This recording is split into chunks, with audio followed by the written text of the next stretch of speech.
So we're back, ladies and gentlemen. Again, we want to thank the guys from the festival committee, Music Fest 2012, Mr. Rodney Skelton and Colonel Clyde. Those guys came out and gave us a little rundown on as to what's going to happen coming up. I think it's on the 25th, 26th, and 27th, BVI Music Fest down in Cane Garden Bay. The festival has moved back to the ground, to the beach. A lot of people are happy about that. It's a great event. You know, you can come out Friday evening, Friday afternoon. There's the event going on leading up to the actual opening ceremony. Saturdays, all the events. So if you don't have anything to do on Saturday, go down to Cane Garden Bay. You know, go down, have lunch, enjoy the beach. You know, one of the problems that we as locals have is that we have so much around us in our local folks, we don't even enjoy it. You know, tourists pay millions of dollars every year to come down and enjoy, you know, our beaches and our shores and our sailing and our sand and so forth, but yet we don't even enjoy it. So this is an opportunity for a lot of you parents to get out there with your kids, your husband, your wife, your boyfriend, your girlfriend, and go enjoy the Music Fest. And also Sunday for all you church folks, we're gonna have church on the beach. So you can get down there in Cane Garden Bay and have church on the beach. There's also a whole bunch of other things happening around the territory. The poker run is going on that Sunday also. I went to that last year and that was a really big event. Courtney, what you going to be doing during the Music Fest? Oh, well, good evening to our viewers out there. And I was here listening to Rodney and Klein, and it sounds like it's going to be a big activity down in Cane Garden Bay again, as it was in the past. So I guess we're going to be all looking forward to that. We're going to speed things up a little bit here, Sam, and we're going to look at some other current issues. One of them is tendering for goods and services. Another one is the UK and the management of the territory. I've noticed on the internet that we're having a discussion about the UK and the management of the territory. In other words, when you say management, you mean financial management? Well, it started out with the financial management, but now we're seeing people discussing other issues as it relate to marriage, same-sex marriage, and we're also remembering that the law is also, because we have the imperial legislation, we also got rid of the death penalty or hanging, if you know, so to speak. So it's out there. People are talking about these issues. We know how we got to this position. We got to this position because the United Kingdom government, in the white paper, that's an agreement between the territory and the UK. They made it quite clear that they're going to have these issues the way they are because of what they have done. They have signed on to some international agreements, and because they have signed on to those international agreements, we are territories of the United Kingdom. Therefore, we have also signed on to those agreements. Even if we didn't want to? Even if we didn't want to, well, because of our political structure, we have no choice. And I think I want to let our viewers out there know that if anyone tell them different, I'm willing to challenge them, because I think I understand that there's no choice when it comes to imperial legislation, meaning legislation that was passed in the UK and handed down to the territories, not just to the Virgin Islands, but to the Turks and Caicos, to the Cayman Islands, to all the territories of the United Kingdom. But let me ask you, Courtney, is there a way for us to challenge, you know, I mean, I was reading something the other day talking about this whole same-sex thing. I think some of the pastors around the territory were now saying that it's something that we definitely have to monitor. Church-going people here in the BVI has to be more proactive, speak out against this type of measure if it was ever imposed thing. And then there was some quote about international human rights, and like you said, the imperial powers have certain things that they have passed, and they say that as long as we are BVI, as long as we are British overseas territory, we must follow that order. But even through the UN, can we challenge a lot of these things if we feel that these things are unconstitutional, unbehavioral, based on how we live and the things that we believe in? No, you can't challenge it. Wow. You can challenge it one way, and that is by changing the status of the country. But you can't challenge. It's just like the British Nationality Act as well. You can't challenge it because that is the law. And once we have agreed to be a territory, then we have to abide by the laws that govern the territory, whether they're laws that are made by our legislative council and ascended by the governor, or if the imperial legislation, which means they came down from the UK and they're given to us, and we have to abide by them. So in other words, let's say the political structure in England right now that runs the country. Yes. Obviously, it's a coalition government. Yeah. So you have two strong views trying to merge together to run the country. Yeah, but don't forget, we have no say in that council. No, I understand that. But what if we can't have any representation? We don't have and we can't have any representation. Yeah, but it doesn't say that we can't voice our concern or discontent. Well, I mean, you and I are doing that right now. We could try. I mean, we're doing that right now. Why can't we go to the UN and present an argument against some of the things? For example, where you're born, where you're from.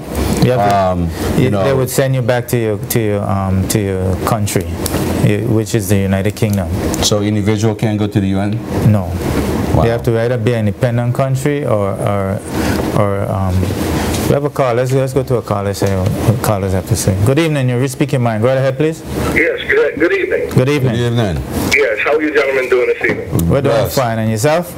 I'm doing quite well, thank you. Okay. I'm sorry. I just got to the program probably abruptly. I don't know the topic, but I'd like to make a comment if I may. Sure. Go right ahead. Okay. I've been dealing with several of the ministers currently, and don't get me wrong, I love the BVI and everything that it's about and what it stands for. And currently, I would try to get in contact. I have a little program with several of the ministers, and I'm not able to get in contact with them. But before they were elected, it was very easy to have a forum with them. And me and several of my constituents are having the same problem. Okay. I'm not going to mention anybody in particular. No, but one minister told me, or his secretary told me, that I had to meet him on the street in order to have a forum with him. Well, I don't. That wasn't mentioned before he was elected. I don't know what district you're from, but I know that there was a district meeting in the 8th district last week. Okay. And persons were able to get up in the meeting and speak directly to the representative. I understand what you're saying perfectly, sir, but I'm feeling, being that they're elected individuals, especially the people at large, that you should be able to have a forum with them or have a meeting with them. Yeah. I know they're very, very important individuals, but at some point in time, you should be able to have a forum with them. So you say, if I'm wrong, maybe you can help me out with that. You're saying that you try to make meetings and contact with their representative, and you basically told by one secretary that they'll meet you in the street. You went to the office? Exactly, quote unquote. Yeah, because that's a totally different situation with what the minister in the 8th district did last week. He called a meeting, so quite naturally people are going to go there, and they were able to just ask a few questions and make a few comments. But you're saying that you're having a situation, is that it? Exactly. and you're trying to meet with different ministers who you had no problem meeting with before election, but now you have problems meeting with them, and one of them got to the point where his secretary or her secretary said to you, we'll meet in the street to have a discussion. Exactly. Thank you very much. That's exactly it. Okay. Well, I think I personally would tell you to keep trying. I think these guys, they're very busy. Let's give them that. I'm trying diligently, and on several situations, I've had several ministers' numbers, and I text them, I call them, and I don't have any reply. But previously, they were at my beck and call. And I know the situation with the government and everything transpiring, very busy individuals, but I am somebody as well. I mean, I was before. Can I be now as well? Now, let me ask you real quick, just to be clear, is this a community issue, or is this just a personal thing that you... It's more than a community issue. It's about the welfare of my family and several other families dealing with the shelling industry, and I can't even get a forum with them. It's not even not only the shelling industry. It's about employment as well. And one thing I have to respect the Honorable Myron Walwyn for what he's doing for the children and the up and coming citizens of the BVI. But I think he left a little people behind, which is the ones that was laid off during the early 2008, and whatever the situation we had, the layoffs. And there's still a lot of men the age of 40, 45 and up that are looking at, employment as well, and are seeking employment, and just can't happen to find none in their own country, in their community. Yeah, no, I think you're right there, because somebody, I've had several people said that to me, that, it's a great effort on the minister's part for the youths, but there was also that gap after that age that they cut it off to 40, 45, 50 years old. We have a lot of men who are probably qualified in a lot of different areas, and they're not even being looked at in the Labor Department. Is still restructuring. I thought by now, with the energy that the minister had brought forward, Honorable Walwyn, the Minister for Labor and Natural Resources would have picked it up. And we haven't seen any aggressive approach even from him. We've seen a few meetings, but they've never really addressed unemployment to the sense that, BVI landers who are qualified or maybe need some training, some help in being able to get into some of these areas. Because right now we have a market in the sailing. I tell you, man, every day I'm out there and I see the sailors, these South Africans, man.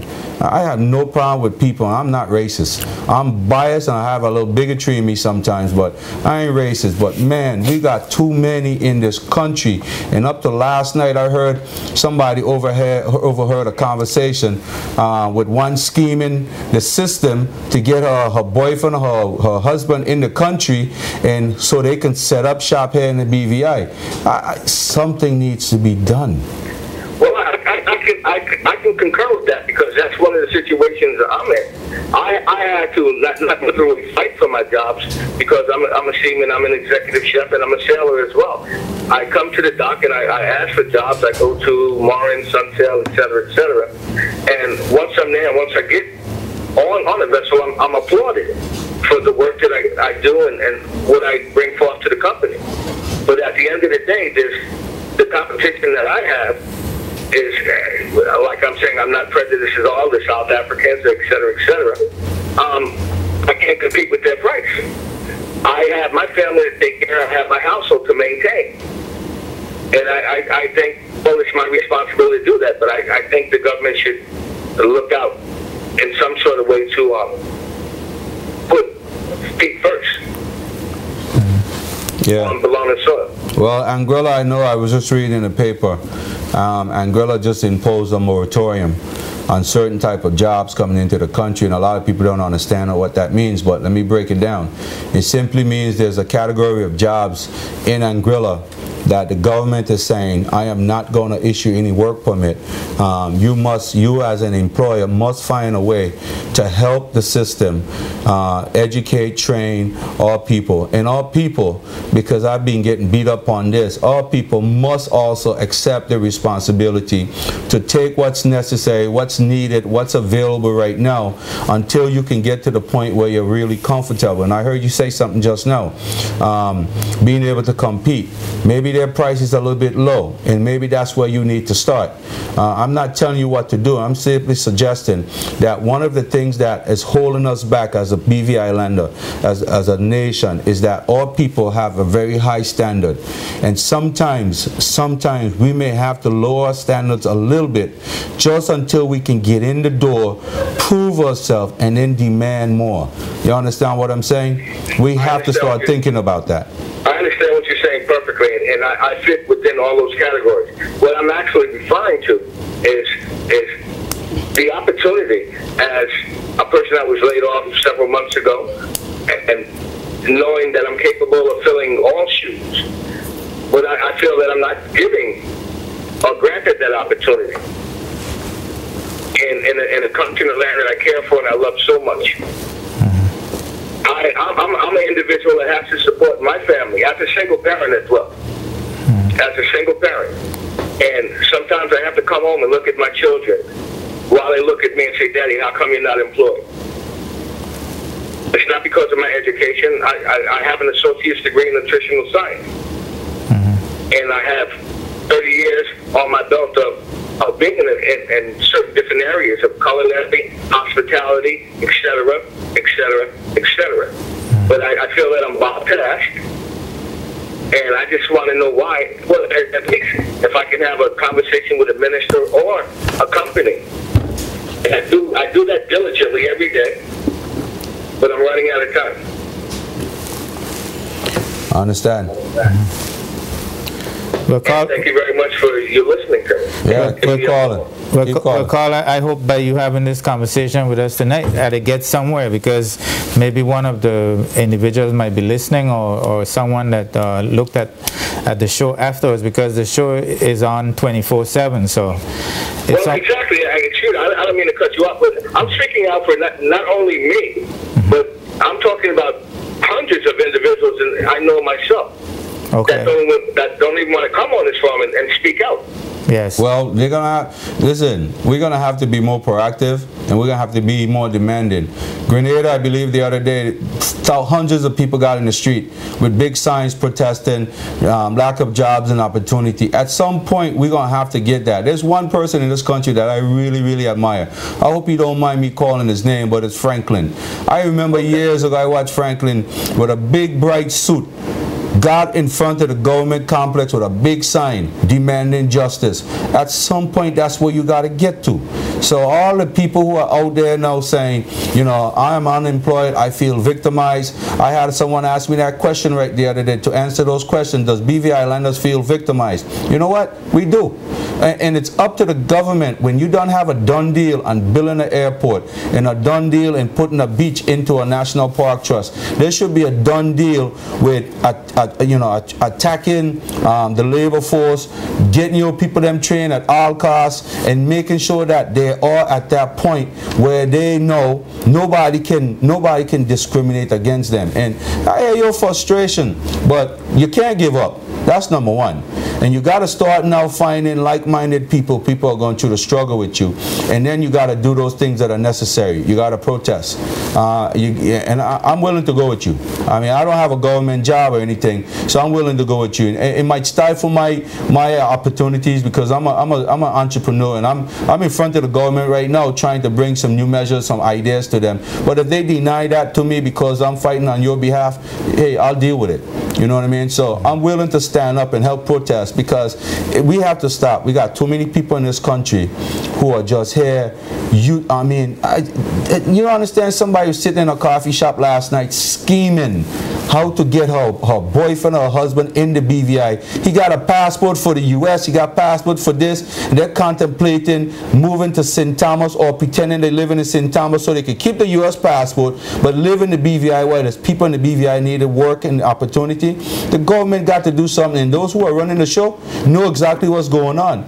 So I'm telling people, give them some more time, give them some more time, at least a year, and once they're in there, if we don't see any changes, I'm willing to step out, man. And that's just how I stand with things. I'm willing to step out and start protesting, and that's what we got to do.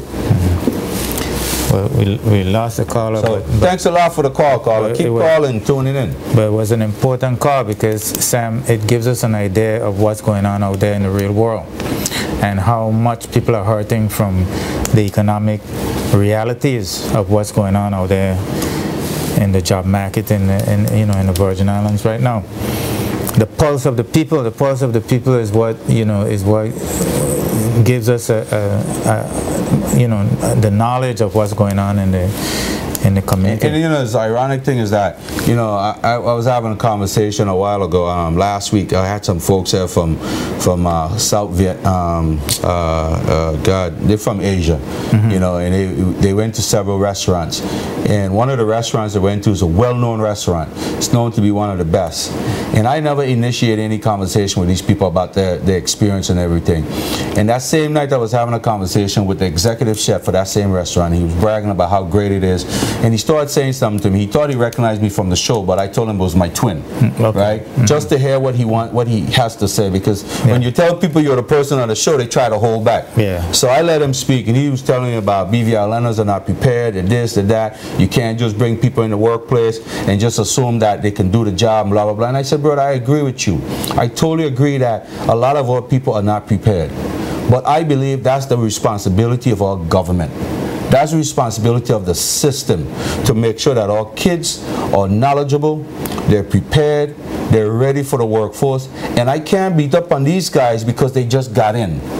So you got to give them now a chance to work what they're trying to put in place to see if it fulfills those gender gaps or those employment gaps or whatever it is. You understand? So I said to the guy, I said, at some point, what the Minister for Education tried to do, at some point, a year, 2 years from now, if there's 10 people that were successful, that's 10 people that be ready for the market. And then you get another 10 behind them, and at some point down the road, many of the folks who are here on work permit will continue to feel the pinch, because now we're going to have qualified people moving into those places, and nobody who ain't from here should be upset. You should not be upset that the government or the system is trying to move their people from being a dependent person to an independent person. You should never be upset. So I want to say to that chef, there was a chef on the line just now that said he's highly qualified, and he's trained, and he can't find work. He can't find work, and one of the things that people do most, they eat when they come here. And somebody who's selling them food has to hire a chef. And here's a guy that's saying he can't find work. I mean, obviously he's been trying to get with the ministers and so forth. I don't think there's much a ministers them could do as far as, pulling people out. I don't recommend you pull somebody out that's in a workplace just to put somebody in because he's a BVI Islander. But what you can try to do is put somebody in there at the same time that other work permit is being fulfilled, and when it is ended, then that person who's there can now fill the gap. Hold that thought, Sam. We're going to take a break for the sponsors that make the show possible, and we're going to be right back.